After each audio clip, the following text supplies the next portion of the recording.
Well, I'm excited to be joined by some great researchers, explorers, authors, conference lecturers, Hugh Newman and JJ Ainsworth. Thanks for joining me today.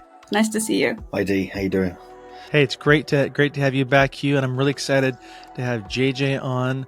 Never gotten to interview her, and I know you guys run together. You're always traveling the world. You're at all these ancient sites, and really putting out so much great content on your YouTube channel in various places. So really excited to just talk about a plethora of topics with you guys today. And I thought we could start with talking about, this worldwide phenomena of the ancient handbags or purses, as some might call it. And JJ, maybe we can start with you, but kind of give us your initial thoughts on what might be happening, and then what you've seen with this, with all the different places around the world that appear to show the ancients carrying these bag-like type objects. Well, you're right. It is a mystery that's found around the world, from Mexico to China, to Egypt, Assyria, all of that, and many more places. But I think the general thought is it's something to do with passing on knowledge, information, probably from a specific group of teachers. Different people might call them Nephilim, or the Anuna, or some type of ancient god that's just mythologized now, but perhaps it was something that was real at one time. But the symbolism it's amazing, and especially in like Assyria, they had a combination of that handbag with like a rosette and then a pine cone. And interestingly, we found that sort of similar thing in Mexico as well.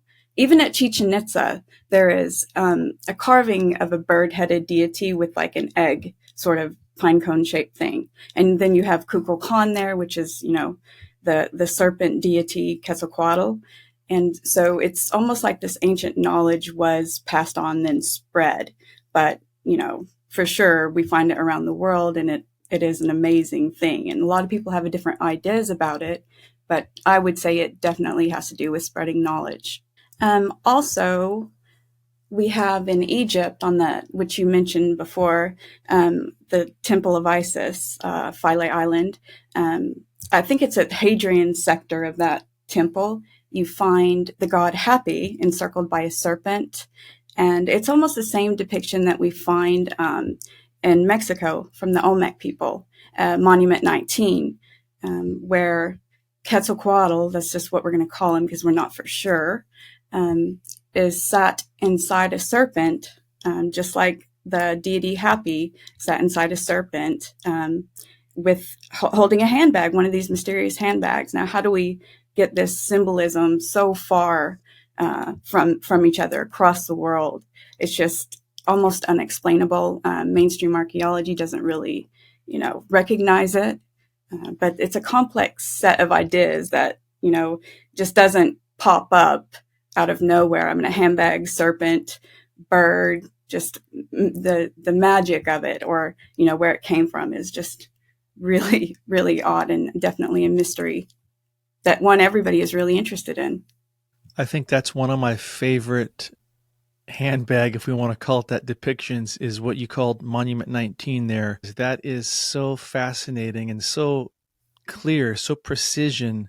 Yeah, he's surrounded by a serpent, right? But it almost looks like he has a spacesuit on, doesn't he, too?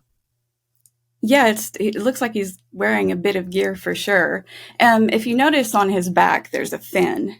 I think I pointed this out in one of my videos, and it looks like his mask or his gear is a bird mask. So what I'm showing, what I'm thinking that is showing that deity has control of the air because of the flying serpent, the serpent for the ground, the fin for the water. So it's showing that this was a super powerful deity. Hugh, give us your take on this worldwide ancient handbag phenomenon. Yeah, I think the big question is what is in it. I mean, no one's really kind of got their head around what could be in it. I mean, me and JJ have discussed this. Maybe there's some kind of offerings in there, possibly psychotropics, sacred kind of instruments and things like this. Others have suggested it's some kind of technology. People have seen early astronauts carrying these kind of sort of bags, which are attached to them. So they're claiming they're ancient astronauts. But in my opinion is that it seems like it's something very sacred. I think it is either seeds and grains where you're going to make offerings in a certain place to get them charged up by the energies at these sites, or it's a psychotropic, it's like a psychedelic kind of medicine. It's mushrooms, it's soma, it's some kind of vine, whatever it might be, where these people come from, because they're very psychedelic imagery associated with them as well. I mean, you look at the kind of imagery of the Sumerians, the Babylonians, and of the Olmecs. And we know the Olmecs were well into different types of psilocybin mushroom. They were well into 5-MeO-DMT, which is produced from different variations of the Bufo marinus toad. So things like this. And so you have to kind of, question what were they up to? I mean, they were clearly doing something very interesting. There's also, like, people have claimed that on Pillar 43 at Göbekli Tepe, the top section of that looks a bit like three man bags, as some people call them, but no one's really sure if they are them or not, but they look like them. And so people have questioned, is this where this kind of idea came from? We know that at Göbekli Tepe and Karahan Tepe especially, you have lots of like bowls and plates, stone plates, and containers made of stone that were small and large to collect things in. So it could be an extension of that. But fundamentally, I don't think anyone is really 100% sure, but I think it's very odd that it's found in so many different places. JJ, you mentioned the feathered serpent there at Chichen Itza, Quetzalcoatl, or Kukulkan. Let's take a minute and talk about this deity, because we see that kind of the Maya had their interpretation of this deity. It looks like the Inca had theirs. Anything you want to share about what you know about the origins of this deity, the oral traditions related to it, and why is it a feathered serpent of all things? Well, the origins of it come from, as we know, as the supposed pristine culture, the Olmec people. So, and they started about 1500 BC, but probably earlier. And that is what we call the depiction on Monument 19. So this deity is one of the most long-lasting from Mesoamerica, from the Olmec, Maya, Toltec, Aztec. It's just a power air deity. It changed over time. First, it was like for the air, the earth, and then became a vegetation deity later on. But it was the one that had the most respect from the people. We know this. Like in Teotihuacan, there's a pyramid dedicated just to him, and he is in that form at Teotihuacan. You see the imagery of Quetzalcoatl next to Tlaloc. So they were sort of intertwined together. And so that's the sort of vegetation aspect of Quetzalcoatl being associated with water, but definitely one of my favorite deities, a very wise deity, and probably the longest lasting from Mesoamerica. What do you think? Yeah, for sure. Yeah, and also North America, we get him. We get it as well, represented in a Serpent Mound in Ohio, for instance, and some of the legends up there. But you actually look at the early kind of antiquarian illustrations of Serpent Mound, and it's got like little kind of wings, like little plumes coming off its neck. So this was clearly a plumed serpent. So you get it up there as well. But yeah, you also get, there's the Egyptian connection as well. There's lots of imagery in when it's often talking about death and the duet, and it's like you have this symbol of this serpent all around it with these wings on it as well. And so I think Ivan van Sertima, he was one of the first people to kind of propose the plume serpent imagery was in Egypt originally, and it actually ended up through the Olmecs because they came from Egypt, and so this is how it kind of spread around Mesoamerica. But there's still a debate about that. I mean, people have questioned, the connections there, but for sure, I think that deity is super ancient. But I think it could be referencing something much older. It could be much, much older. I mean, you look at the old Chinese, Neolithic Chinese traditions, you get similar imagery. Mm-hmm. JJ's looked into that. You get the bird and the serpents at places like Göbekli Tepe and Karahan Tepe as well.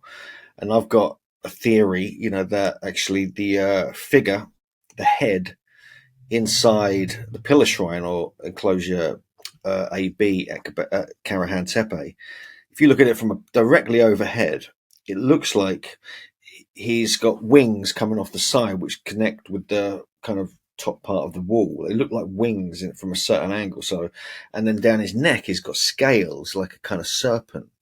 And the serpent imagery actually inside the pillars, when one of the pillars may actually be a rising serpent. So there's possibilities that kind of imagery, that idea of a deity goes way, way back. Well, also there's the myth of Shemaran. Shemaran is hard to pronounce, of the snake deity with a human head. And we know the snake at Karahan Tepe in the AB pit has an elongated neck. But so the story of that is it's a healing tradition where this snake deity lived inside of a cave, and a human found its way inside, and they fell in love, and she began teaching them healing properties and just the mysteries of life. And this, that makes really, really good sense. So it is like a Kurdish story. If you go to like Shanliurfa, you're going to see that imagery all over the place. Like the hotel we stayed at, they were actually selling images, and all over Mardin as well. You can just buy any of the pieces like that. I think Andrew Collins has bought several. It's one of his favorite characters. Yeah, it's an interesting thing. You mentioned, JJ, how that snake was connected to healing. Interesting that, our modern day symbol for like hospitals is the snake on the cross, right? Which essentially comes from the Bible in, is it Exodus, where God told Moses to lift up the serpent and have people stare at it. Any thoughts on the origins of this signature of the serpent and how it relates to what the Bible describes as this Lucifer creature in the garden? Do you think there's a connection with this worldwide phenomenon of the serpent everywhere? Even I'm fascinated by these depictions in Peru. Downtown Cusco, you see these serpents embedded into these megalithic walls. Any thoughts on all that? I know that's a rabbit trail, but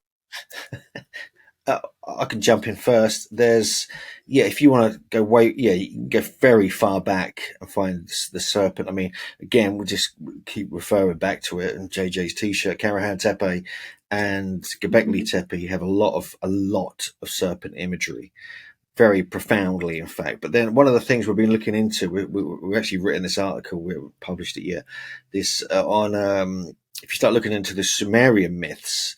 And it seems like they were influenced by, we believe, I think Andrew believes that as well, that from, Göbekli Tepe, Karahan Tepe era, because they're talking about the same time, I think. And you look at the stories of Enki, for instance, or Ea, or Enki is the older name for him, and Enlil as well, and Ninhursag in some cases. Enki specifically is often related to as a serpent, as is Ninhursag in some stories. They're all slightly different, so it's a bit confusing. And we don't really read or follow the Zechariah Sitchin version of it, by the way. We don't get into that. We kind of go to the traditional classical sources. And because it's been interpreted a bit oddly, we believe, but there is some very strange, anomalous stuff there. But you look at the stories of Enki, one of his earliest symbols was him like a rising kind of curved serpent, sometimes with a staff even around, wrapping around as kind of staff or even a stone, things like this. And so were they actually these Sumerian stories where they talk about Enki and these early gods? We believe they're referring to the time of Karahan Tepe and Göbekli Tepe, so nearly 12,000 years ago, because they talk about the beginning of agriculture. They talk about the beginning of building anything, construction, stone monuments, things like this. and also they talk about different cataclysms as well, which you can kind of almost pinpoint nowadays. And it seems to be they were talking about a much earlier epoch, because you remember, like, the Sumerians, from us where we are now to the Sumerians is the same as the Sumerians were to Karahan Tepe and Göbekli Tepe. There's like 6,000 or 7,000 years in between, and so there's a lot to consider about that. But you also look at some of the old Vedic stories. There's a lot of serpent imagery relating to that. There's a big debate as to that, did that even originate in southeast Turkey now? You have these Vedic symbols, like we find on the back of the head at Navali Churi, where you have a kind of Vedic priest ponytail carved in stone on the back of his head. You also got the Shiva Lingam type pillars, Karahan Tepe, one of them being a serpent as well. One of them looks like a serpent, plus the serpent on the neck, as you kind of see on the t-shirt here, actually.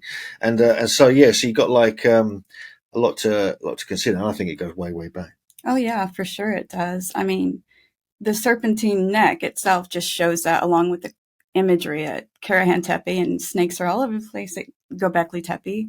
Actually, at many of the Tpillar sites, you're going to find snake imagery.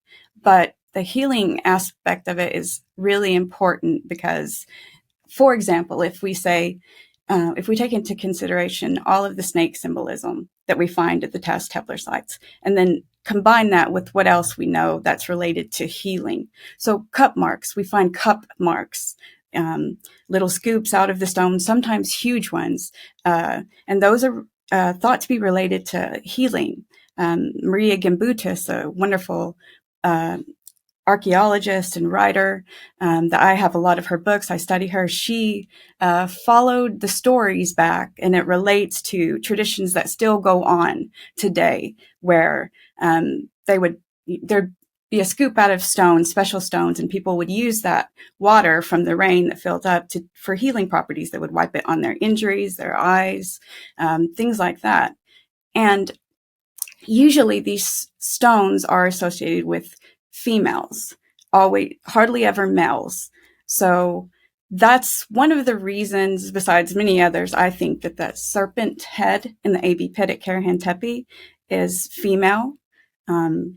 I'm pretty sure of it, and I think because we're co-authoring a book on it, that it will at least be able to show for sure that it's a fertility site, a fertility thing to do with healing, regeneration, and the start of agriculture, some things like that going on. But definitely the snake is going to be one of the earliest symbols that you will find, and still today very powerful in religions. Like in the USA, they still do the snake charmers, snake handlers. It doesn't always work out for them, but they still do it. That's so cool. You're writing a book on Karahan Tepe. When is that supposed to come out? Quite a while yet. We're just finishing up some other stuff, but we're going to be cracking into that. I think we've written like quite a chunk of it already, to be honest with you. But yeah, probably in another year. I think probably take a year to get it fully complete and published. Exciting.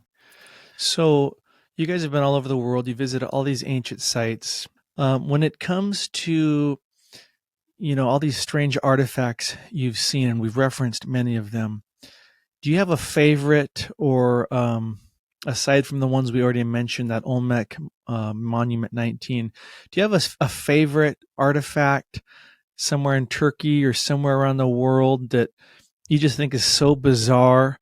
Maybe it's one of these humanoid type looking artifacts.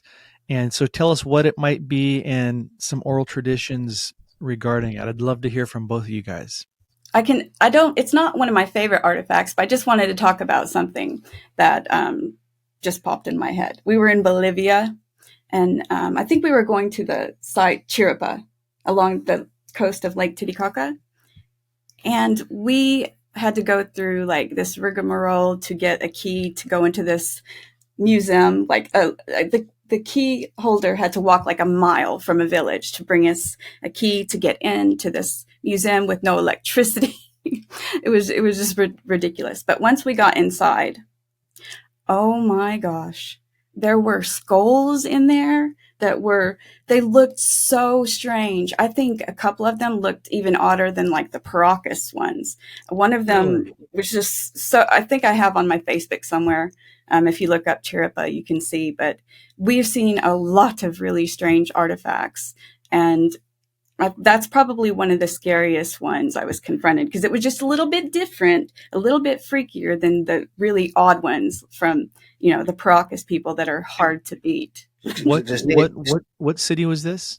This is Chiripa is a Tiwanaku era site, not far from Tiwanaku, really, on the Bolivia side of Lake Titicaca, and it's actually older officially than Tiwanaku and Pumapunku. It's like 3000 BC if you go by the official dating. And so, yeah, that was an odd one because there was like no one there. We had to get a ride there with this driver. You can't rent a car anywhere near there. It wasn't open. We got stranded there, so we had to find. So did you guys get like? So it sounds like the museum wasn't open to the public at the time. So did you get special permission to go in there? Did you know what was kind of in there? Is that why you wanted to go?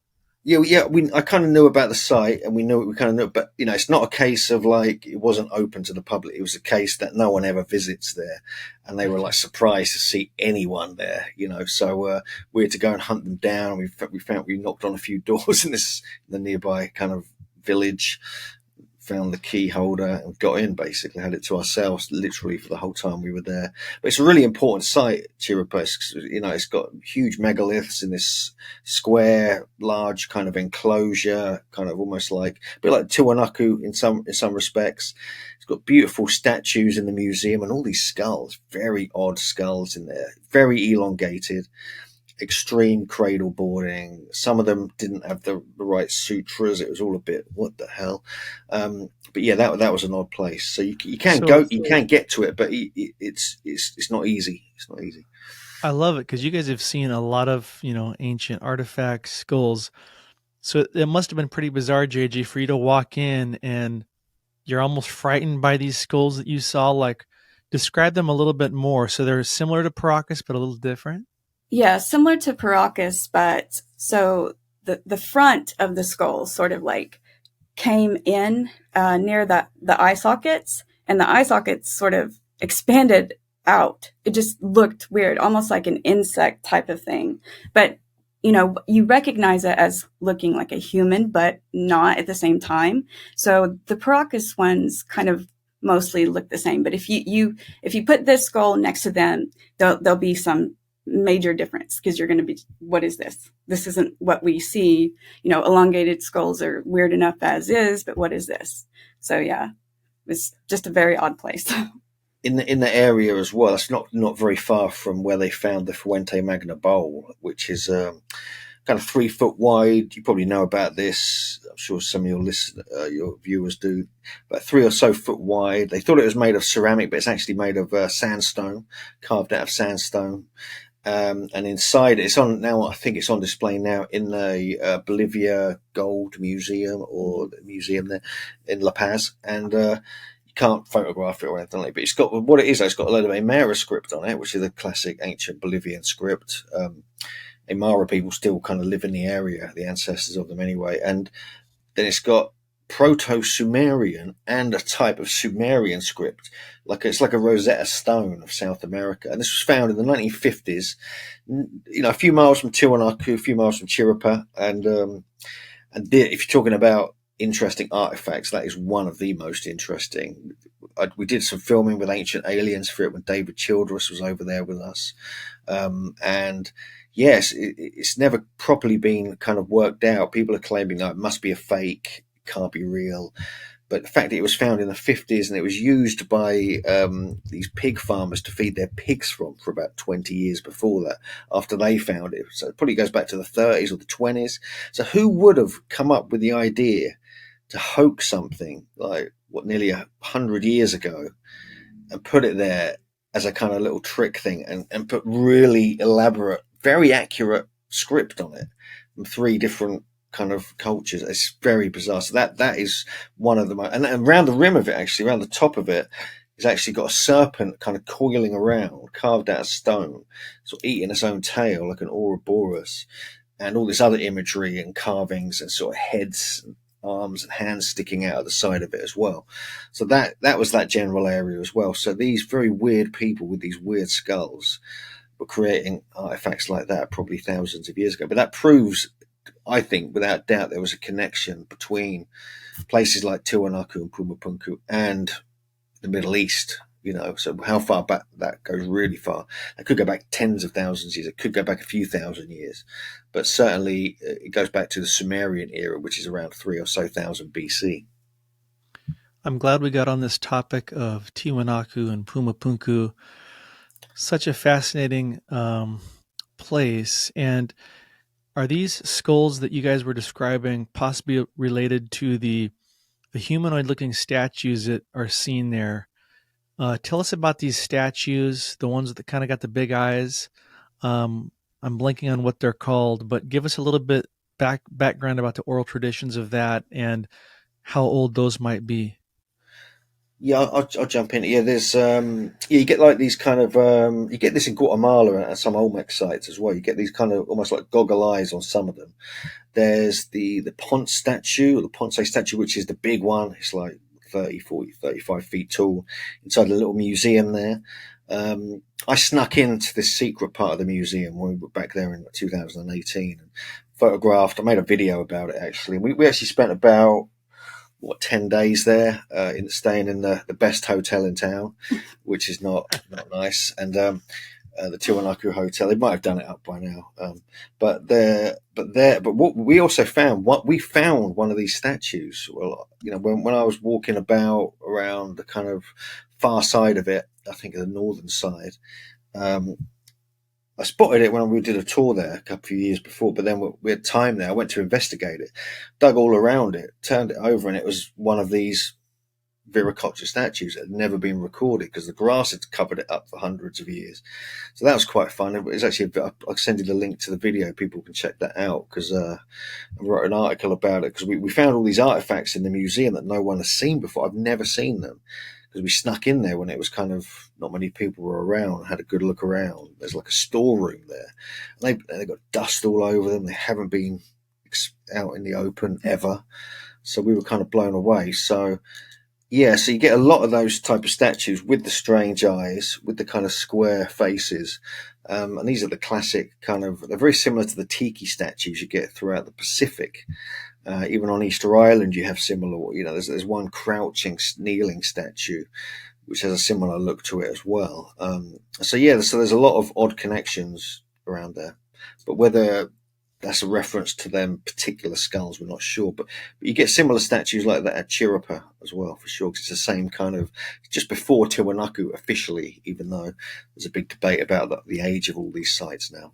The goggle eyes, well, that reminds me of the water deity Tlaloc. He's often shown with those big round eyes, almost like pools of water, representing that. But you get it with Quetzalcoatl as well, Kukulkan. There's a lot of imagery in early Maya sites, some of the Olmec sites, especially the ones in southern Guatemala, like La Democracia, and a few other sites down there that not many people know about. You get the same kind of thing there. So it's odd that you're finding that in Central or North America and South America. Also at like Tiwanaku, the sunken temple, all of those faces that are on the walls, some of them look really, really odd, almost alien. Yeah, like they got big eyes and stuff. Yeah, it's very unusual. It gives you a strange feeling when you're just looking at them, wondering what do these represent. But they definitely look like what we would say is alien. Just interesting. The whole place is interesting. Hugh, you mentioned Guatemala.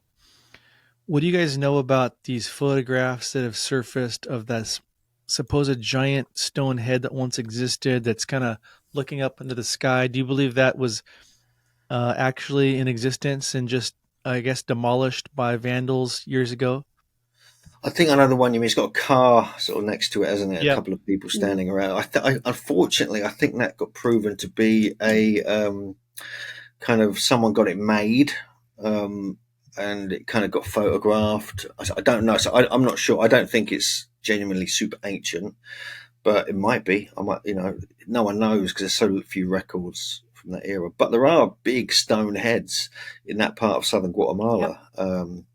There's, I think a site was called Monte Alto. I think it's Monte Alto.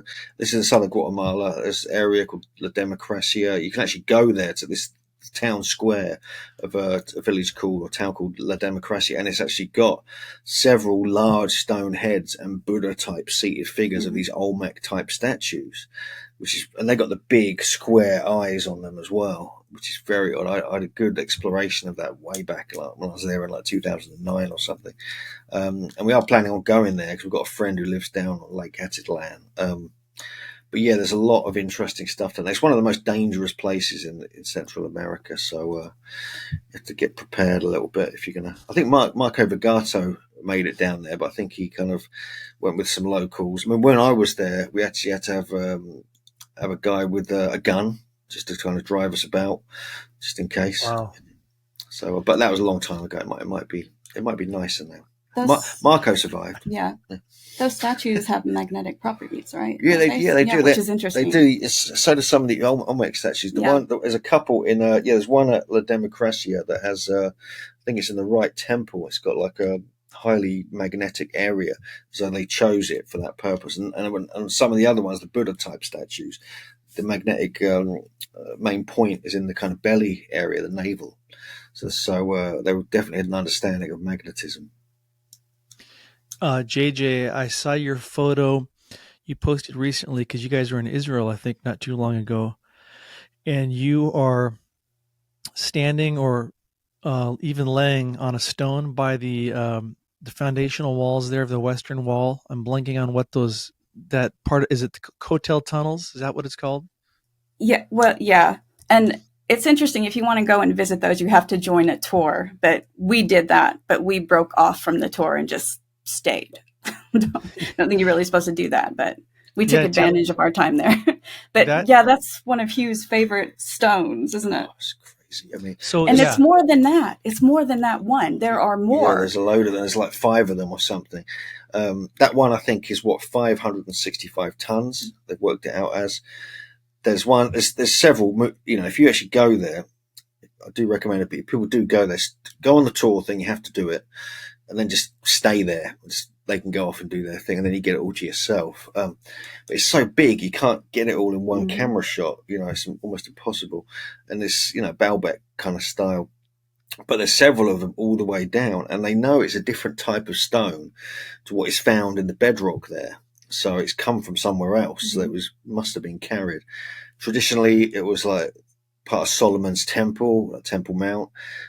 Solomon was a brilliant architect, and his teams could move things like that apparently. But it seems like kind of super ancient. It's very bizarre. There's traditions of giants, obviously going way back in that area, specifically that area, Jerusalem and so forth. So that they are very interesting stones, because you got one there, then you got one which is about 400 tons next to it. You got one which is about 300 tons next to it. You got another one which is about nearly 500 tons again, and but people only talk about that one stone there, the 565 tonner, and there's more, And if you actually walk about, you have to look around, and we carefully scouted the whole area of Temple Mount, all the lower levels of it. You can kind of go on to these archaeological areas. There's gigantic blocks, mega-sized stuff. There's almost, it's definitely cyclopean, but there's almost polygonal kind of shaping on some of them as well. So this was clearly going on there, because there's a whole bunch of other megalithic kind of sites that kind of proved that this was a popular pastime in the ancient land of Canaan. The Wailing Wall, as they call it's fascinating enough. Just the scene there, and the stones there are big, but then you go behind there, and I think it's down below a bit, and you see what you just described, these massive 500 plus ton stones. Again, back when I was there, I didn't even realize what I was looking at. I didn't know what I know now. But I do remember thinking, that's crazy big. Like, why is this one so big? Just my critical thinking back then. But it sounds like you guys kind of you were able to go around more than just that one area, and you saw other massive stones, right? Yeah, pretty big. I mean, nothing like the size, not quite the Yeah. size of that one, but certainly worthy of checking out. Yeah, there was a lot of stuff going on there. There's lots of little hypogeum caves. Mm-hmm. There was channels cut into bedrock, shaping and seating and kind of thrones almost carved out of the bedrock. We'll be making some. We'll probably put these all in our videos. We filmed everything. We just haven't got around to editing yet. But yeah, so it's quite profound. Again, it's just that whole kind of thing. If you want to check stuff out properly, you got to get to these sites because you only hear, if you didn't know, you'd only think there was one of those mega sized stones in those tunnels, but as you go there and you realize, oh, there's loads of them.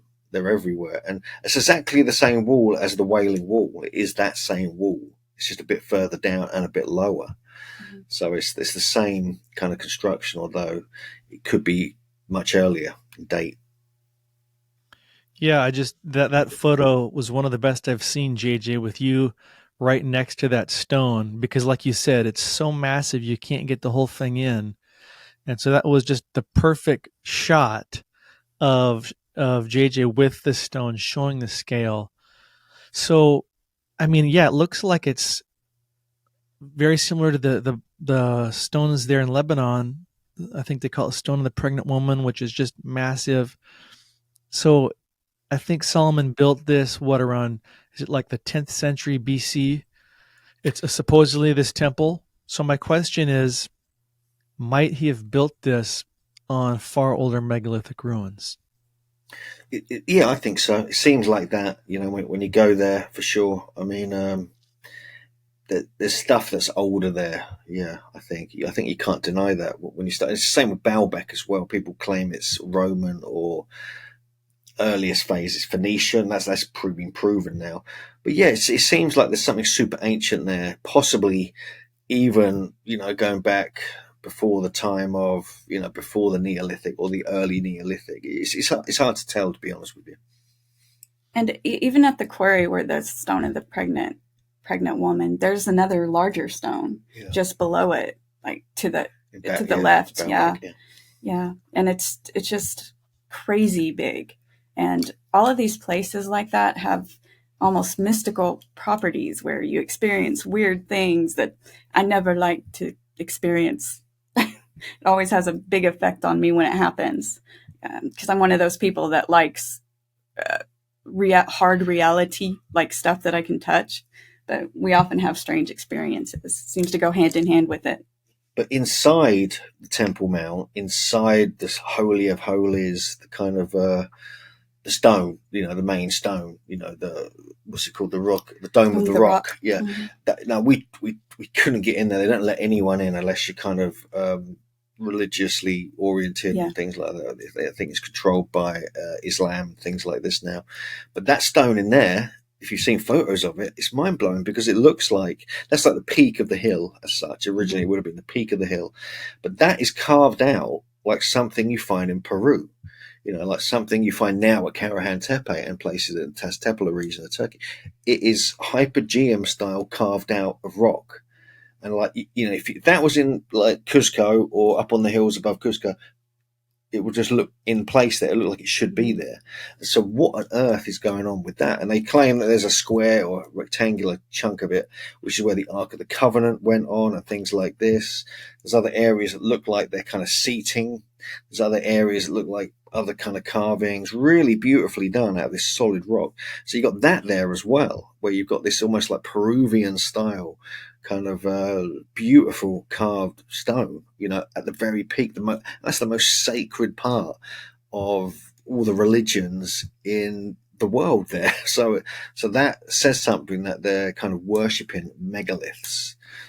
I think in the religion, maybe Abraham was supposed to have almost sacrificed Isaac there, and also Muhammad's night journey was supposed to have taken place there when he ascended. Rose up to heaven, so he had a kind of mystical experience at that peak of the hill, the mountain.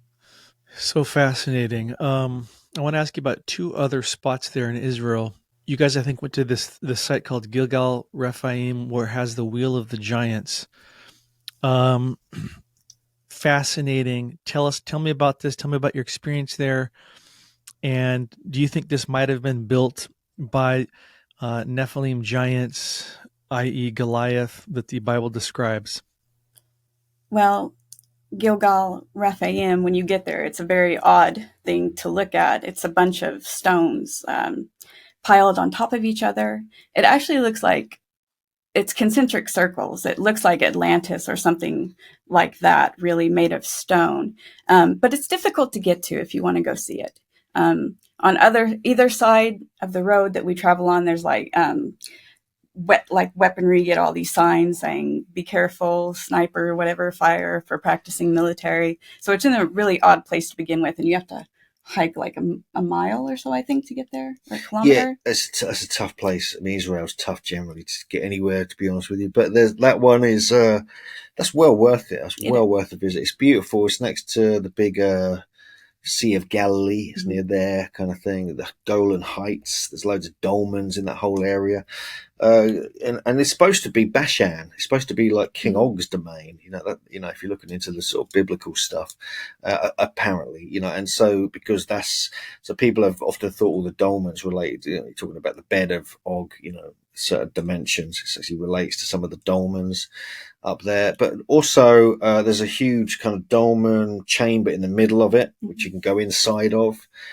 It's got a strange energy in there, and then just next to it, just north of it, you've got this huge, what looks like a kind of curved wall, almost like a hill.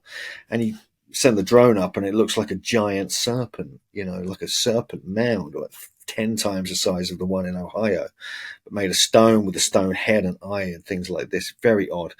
But yeah, so that area is supposed to be, what we were discussing this earlier, 4,500. Some people say it's 4,000 BC. Other people say it's about 2,500 BC. No one really knows the date. It's one of the most interesting sites in Israel, but it's completely ignored. No one I mean, we were there. No one went there the whole day. You get people driving by on 4x4s, just messing around. But man, you can't. It's unbelievable that sites like that are just left. Nothing's done. I mean, it's a beautiful site. It's precarious though when you want to climb it, because the rocks are sort of just piled on top of each other. Some quite big, some not as big. So you're constantly trying to balance yourself. But once you go into the dolmen chamber, then you see the big lintel stone. There's quite a large stone inside of it. And like Hugh said, it is a really weird atmosphere. It's just strange. And it's freezing cold inside there.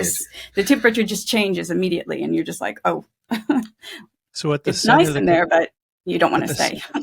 At the center of the concentric circles is a dolmen that sounds like that's featured. And then, so, I mean, the name Gilgal Rephaim, we know Rephaim is a transliteration or something of Nephilim, so again, what the Bible describes as these giants. And then the wheel of the giants, where did that phrase come from? Is that part of the oral traditions of like the Hebrews?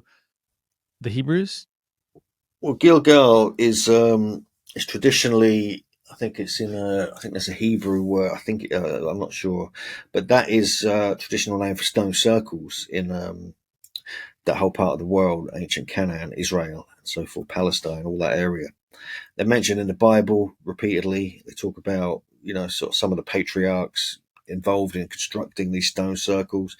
So it really just means stone circle. So, but in some places like you've got off the coast, Atlet Yim, for instance, Atlet Yam goes back 10,000 years. That is also like a subterranean semi-stone circle. That's a Gilgal, technically. But I think there's different names for it. Off the top of my head, I can't remember the different language names for it, but they all generally point. One of them is to do with a cat or some kind of wild beast. The name, I think the Muslim name for it, perhaps. So there's different. I think the stones or the rocks of the cat, things like this. So there's different names, different variations. But I think the fact that we're in the Golan Heights, technically it's in Syria. Technically, there's a sort of debate about that. You don't want to upset the wrong people, but when Israel occupied that area, officially that was actually Syria before Israel kind of occupied it. So, and they claim it still is Syria. So you're in this kind of grey area. we're almost in Syria, which is really, you started to get into the whole real biblical kind of super ancient civilization area. JJ, is there anything, you've done so much research into symbolism, ancient symbolism, anything that you've been researching lately that you're just excited about, that you think people should know about? Maybe it's something from the past, it's just one of your favorite things you've stumbled upon. Anything else you want to share to wrap this up? Oh, yes. So Göbekli Tepe and the Tpillars. The T shape is such an important shape across the world. For example, there it is, and it's anthropomorphic, humanoid. And I've done this research and followed clues showing that maybe we can say that these figures might be feminine or at least androgynous. And it's such a worldwide figure. A lot of people don't know this, but in Mexico, the T shape relates to the wind deity, and the shape. I get so excited. I don't even want to. But doorways are found carved in this T shape in North America, in China, Mongolia, just all around the world. This shape is one of my favorite things to study, and a lot more information when our book comes out is going to bring light to what I think it means and what it really shows. So that is my favorite thing right now with Göbekli Tepe. Yeah, that photo, I actually posted a photo on Megalithic Marvels of you standing beside one of these T-pillars. I think it was in an enclosure. That was, I mean, the scale of that photo shows how massive these T-pillars are. I mean, what's it like to stand next to that thing? Well, that photo you're talking about is actually a replica inside the Chandelier Museum, but it's an accurate two-scale model. So even though it was a replica just standing inside of it, it is immense and it's amazing, because when you're inside of it and you're looking up, you just can't, it's just unreal that our ancient ancestors built these, and it's just unreal. Now, when you go to Göbekli Tepe, and you can't go in the stones there, but even looking down at them, they're impressive. But the difference is getting to actually go stand in between them to realize how massive they are. So yeah, if anybody's going to go to Turkey, I just really think you need to have that experience of going to Göbekli Tepe and then also the museum. So you can probably the museum first, actually, so you can get an idea of what you're looking at when you go to the site itself. Yeah, for sure. I mean, you get a superb sense of scale, which hard to appreciate. Even if you go to the site, it's still hard to appreciate the scale of it, because you're kind of far away and you're looking down on it. There's debris everywhere.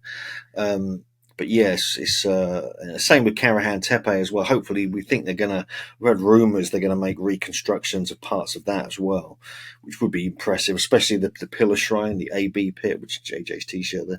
And so that would be interesting to actually feel like you're inside it, because that is it's very strange spot. Yeah. And I don't think people realize the size of that head. The head is huge. Like this big. Yeah, but from outside of it, you can't really tell, but it is. It's just unbelievable. And just a few years before, we were walking on top of it without even knowing. Yeah, this is it. We're just walking over the top of it without just these little tops of pillars sticking out the ground. You posted a video recently of on Crete, the Minotaurs Labyrinth. I've always been fascinated by this subject. I've never got to visit this site, but tell us a little bit about what you uncovered visiting this site and the legends of the Minotaur in this labyrinth. Knossos is a crazy cool place. I mean, it's only one of many. Phaistos as well was really interesting when they found the Phaistos disc. Crete is a beautiful place to visit. I mean, but Knossos I went there when I was a kid. I went there when I was about 10 years old, and I was sort of got really into the whole Minotaur thing. But that hill it's on, which is near Heraklion, goes back to early Neolithic, possibly Mesolithic times, because it was a well-known area kind of thing. But yeah, the fact that you got the Minoans building like what are classed as palaces in nearly 2000 BC is absolutely amazing. And the symbolism there, the serpents, a lot of serpents, a lot of the bull frescoes and other such things. But that was a really sort of really classy, if you like, area compared to other places in the world at the time.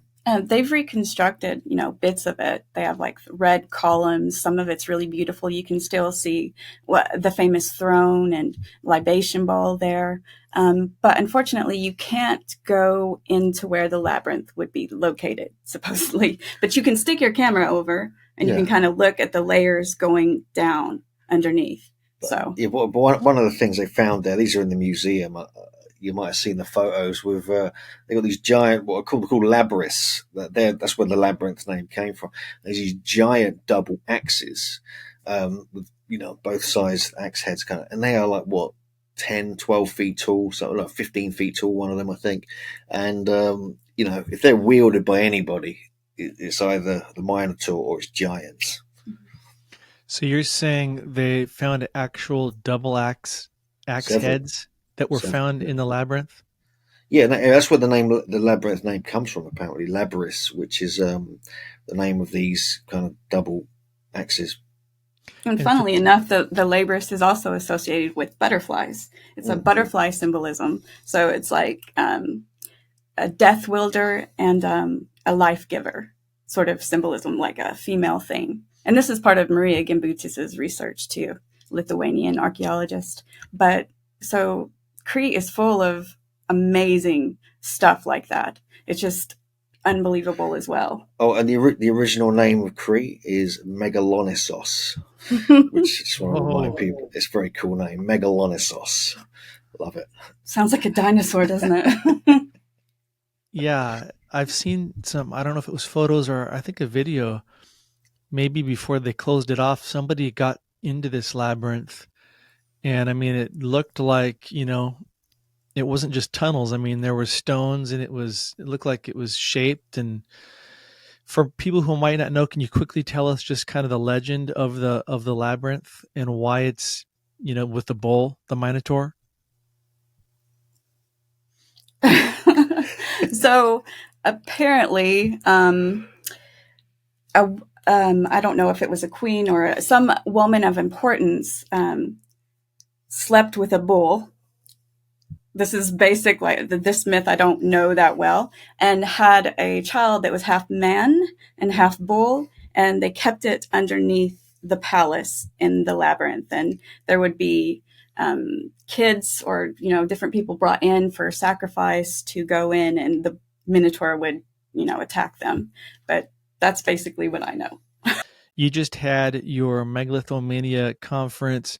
Where can people go to access all the videos and amazing presentations that took place? I think it was May 6th and 7th. Yeah, for sure. It's just all on megalithomania.co.uk. Also the Megalithomania UK YouTube channel. There's all our stuff on there, our kind of tours to Turkey, places like that. They can, the whole conference is filmed every year, so people can register even after the conference and watch the whole thing, or they can wait 6 to 12 months and we put them up slowly on YouTube. But if you want all the latest kind of information or the latest research, we encourage people to kind of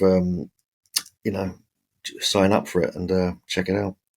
Anything else you guys want to share as far as tours coming up, where you're going next, how people can follow you, find you, follow your latest research? Sure, yeah. Again, it's all on the website and everything. But yeah, next place we're heading out to Turkey very soon, and we're doing a tour there with Andrew Collins and our team out there. We've got like 25, 30 people coming. We're heading back there in September, but we're going more biblical. We're going to Eastern Turkey, like the kind of Garden of Eden traditional area, Lake Van and things like this. There's some seriously strange Puma Punku style megalithic stuff we're going to be checking out. So people can join us there. There's space on that tour, I think. A few spots are open. But we do lots of stuff. As you know, we get around. We kind of do, we're doing trips to Orkney, which is a place we're fascinated by.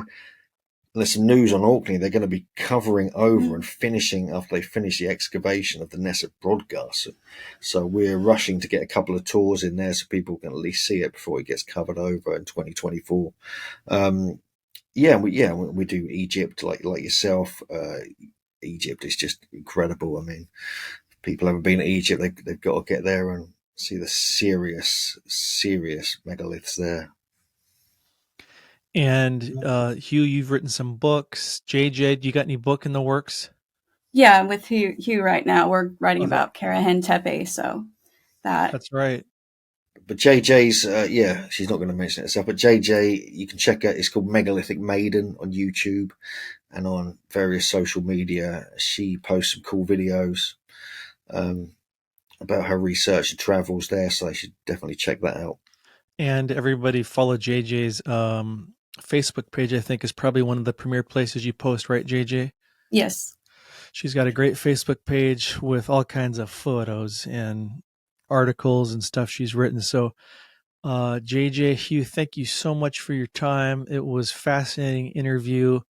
Excited to spread the word about all these ancient artifacts that we discussed, and we'll hopefully do this again in the near future.